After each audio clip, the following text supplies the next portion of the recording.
Superman 115 nakarating ng Maynila. Nandito na tayo sa Sigsag Road ng Atimunan, Quezon. Malapit na. Yan.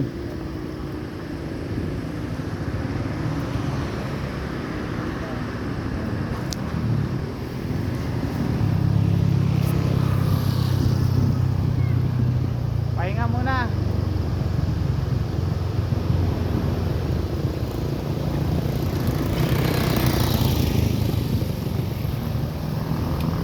Pagpauwi nito, diyan ka dada na, pagpauwi.